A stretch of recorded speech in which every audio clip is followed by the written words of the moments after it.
OP08, Boa Hancock. I think this deck's pretty solid into the meta. It has some pretty good matchups. I do think it doesn't have great black matchups, though, so I think it does sit in like a low tier 2 range. But this deck is pretty fun if you want a different kind of deck than Dofi here. Let's take a look at the leader here. It's a 5 life, 5,000 power blue leader from OP07. Once per turn on your turn, this effect can be activated when a character is removed from the field by your effect. If you have 5 or less cards in your hand, draw 1 card. So this deck is all about bouncing and bottom decking your opponent's threats or some of your threats to be able to continue to draw cards. So this deck wants to counter aggressively because you're going to just keep refilling your hand. Let's take a look at the 2Ks for this deck. We've got quite a spattering of 2Ks, quite an allotment here, depending on your matchups and depending on what's in your meta. We have 2 of the Gions here. This is the Nami Killer, 4 cost, 5,000 power, 2K. On your turn, once per turn, when your opponent activates an event, they must place 1 card from their hand at the bottom of their deck. So this is great against Nami. So every time they play a counter event, they immediately have to put a card on the bottom of their hand once per turn. So this is a great card to play against Nami. If you don't have Namis in your local meta, you can switch this out for any of the other to complete the playsets of any of the other 2Ks in this deck. Then we've got 2 of the Trafalgar Law 2K. This is from OP07, 4 cost 4,000. Activate man, you may return this character to the owner's hand. If your opponent has 6 or more cards in hand, your opponent must place 1 card from their hand to the bottom of their deck. So this allows you to do a little bit of hand disruption, but also if he gets played out and you just bounce him back to your hand, you also trigger Boa's ability, because this is one of your abilities removed from something from the field. Then we've got 3 Kayas. So Kaya, this deck has a little bit of synergy with 1 costs, and I'll talk about that in a little bit with the Boa Hancock character. So Kaya, 1 cost, 2,000 counter, 0 power, draw 2 cards, and trash 2 cards from hand on play. So if you're digging for something, digging for a potential answer, this is a way to dig for things, but also a nice way to potentially draw you cards in the future if you're able to bounce that. Then we've got 3 of the Mihawks. This is the Mihawk from starter deck, I think starter deck 3. It's 4 cost, 5,000 power, Dawn X1. So 1 Dawn attached, 1 attacking, draw 2 cards, trash 2 cards. Another way to filter, and just a solid 2K all around. I typically will play this out because it allows me just to filter cards and find answers, because this deck is all about answering things. Then we've got 2 of the Crocodile here. This is a 4 cost, 5,000 power Crocodile. On play, you can pay 1 and then return a character with cost of 2 or less to its owner's hand. So you could play this to bounce a Kaya back to your hand if you really needed that, to be able to proc your leader's ability.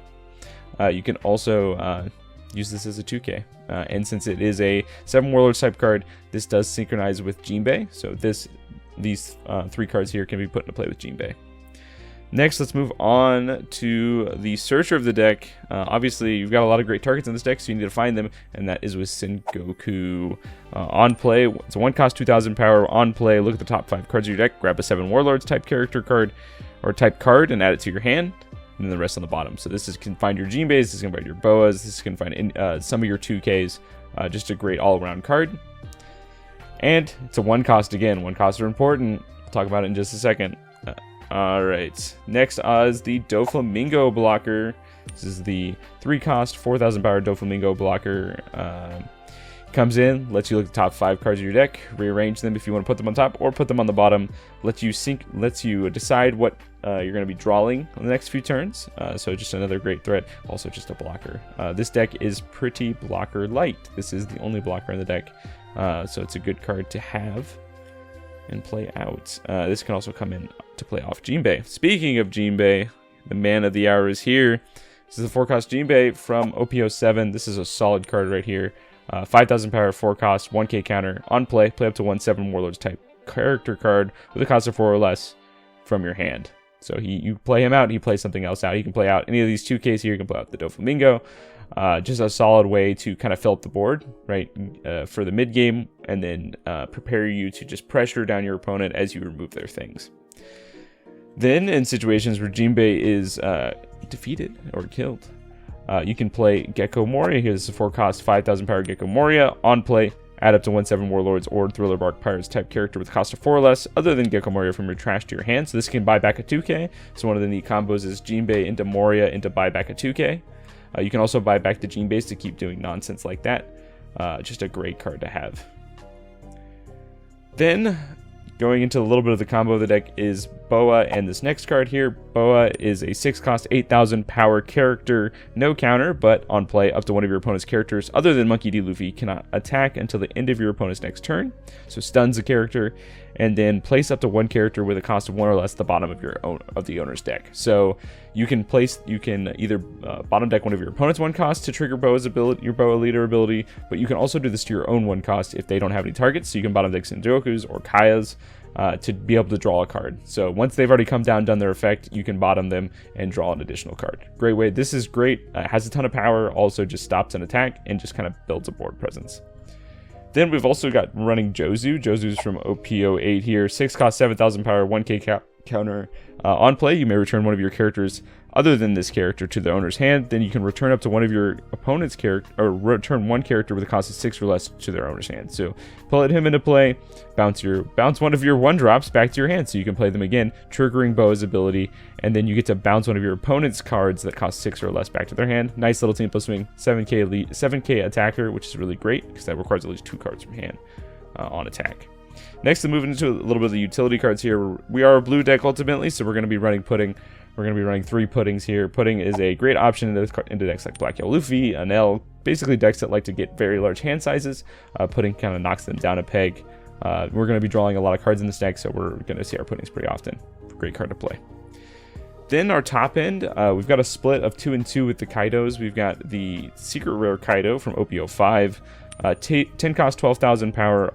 On play, draw 4 cards if your opponent's life has 3 life or less. This is a great way to fill your hand if you're ahead, as well as fill your hand if you're like pretty even, right? If you use a lot of effects to counter out of things, then you can play this down and then just like refill your hand, which is great.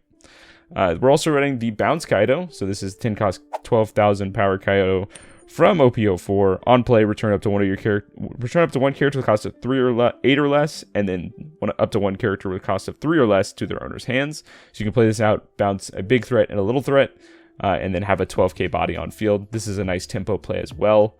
You can bounce an 8-drop Katakuri. You can bounce pretty much anything that we care about. If you're in a pinch, you can also bounce a Gecko if you really need to, but wouldn't really bounce the Geckos because that's just way more value. That finishes off our character package. Let's kind of look at our events here. This deck does run quite a few events because we need to remove things. And to remove the best, to have the most unconditional removal is through Red Rock here. 6 cost event. Place up to 1 character at the bottom of the owner's deck. So it doesn't matter the cost. I can bottom deck a Big Bomb. I can bottom deck a Yamato. I can bottom deck anything. This is the ultimate answer. Also has a trigger of allowing you to bottom deck a 4 cost or less. Fantastic card, really good in specific matchups, not as good in others, and that is where the other card comes in, which is our Gravity Blade. So everybody knows this card. This is a great card. We run 3 of them. 7 cost event, place up to 2 characters that cost 6 or less at the bottom of their owner's deck in any order. So you can bottom the 2 6 cost or less, which is really great against decks that go wide, or even Black Yellow Luffy. And then trigger, you can place up to 1 cost 5 or less at the bottom of its owner's deck. Just another great way. This can clear two targets to kind of continue your tempo game. Then we've got a bit of bricks in the deck, so we need some 0 cost counters. So we've got the Gum Gum Grain, 0 cost, trash 1 card from your hand, up to one of your leaders or characters gains 3,000 power for the turn.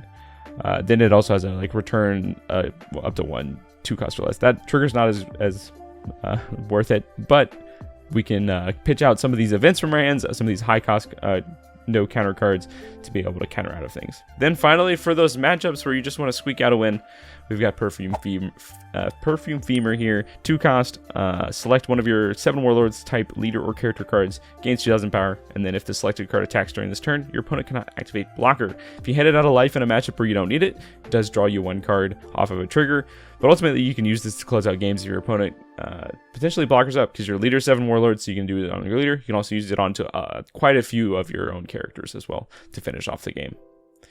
That is the deck here. This deck is a more controlling version of the 7 Warlords package. If you want to play super aggro, Doflamingo might be more up your alley, but if you wanted to play a little more defensive and a little more tempo-ish, this deck could be for you. If you enjoy this type of video, be sure to subscribe. If you also leave a like, I'll make more of these deck list videos. And then in the comments below, if you've played a deck like this or have tried out this specific deck list and have done pretty well, go ahead and leave that in the comments below. With that in mind, have a good one.